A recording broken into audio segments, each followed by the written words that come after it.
지난 주말에 위험한 순간도 여러 개 있었습니다. 특히 민주노총의 집회에서 경찰관이 100명 넘게 부상을 당했고요. 10여 명이 현행범으로 체포까지도 했습니다. 물론 대부분 민주노총 조합원이었습니다.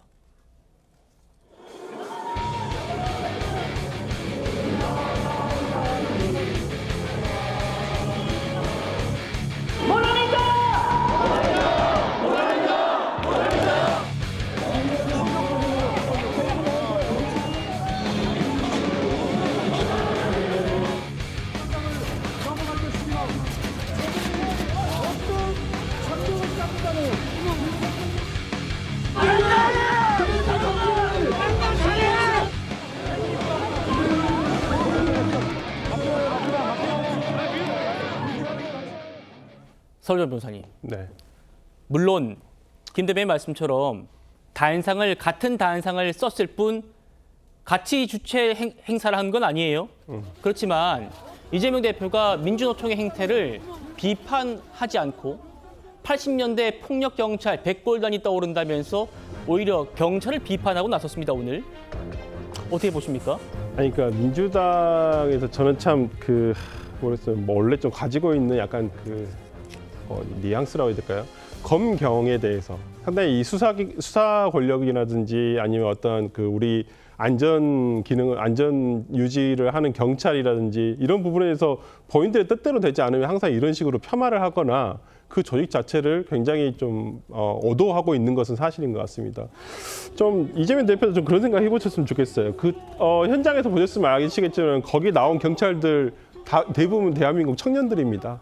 소위 민주당에서 항상 2030 세대의 표심을 얻고자 노력을 하는 그 세대들이 대부분이에요. 근데 그 세대들이 그냥 가만히 있는데 정말 준법 시위를 하고 원래 당초에 신고된 대로 질서를 지키면서 시위를 했다고 한다면 이거에 대해서 막았을까요?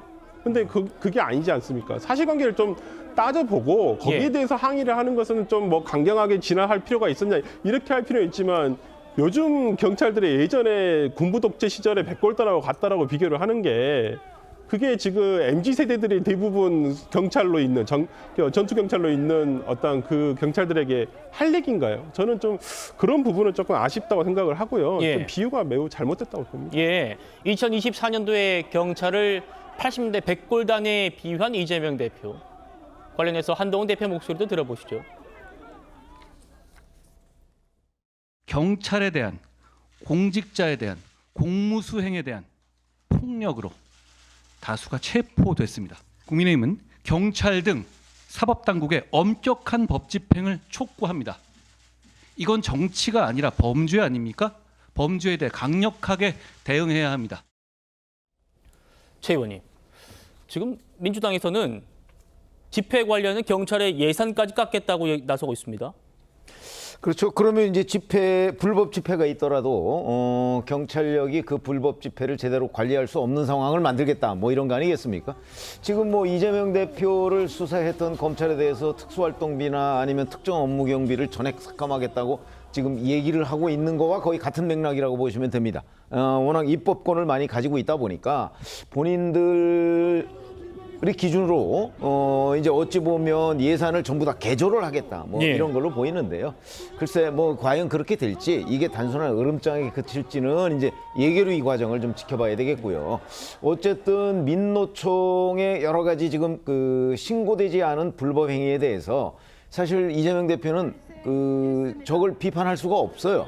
왜냐하면 궁극적으로 가면 어차피 이재명 대표는 나중에 민노총과 함께 정부 규탄대회를 할 수밖에 없는 거거든요. 저는 이재명 대표의 머릿속에 지금 그런 그림이 그려져 있기 때문에 민노총이 어떤 불법 행위를 하더라도 경찰을 비판해야 되는 거지 민노총을 비판하려는 생각이 조금도 없다.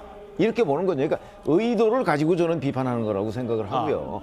그러나 이제 문제는 저렇게 지금 요새 동영상 이런 것들이 다 명확하게 나와 있지 않습니까?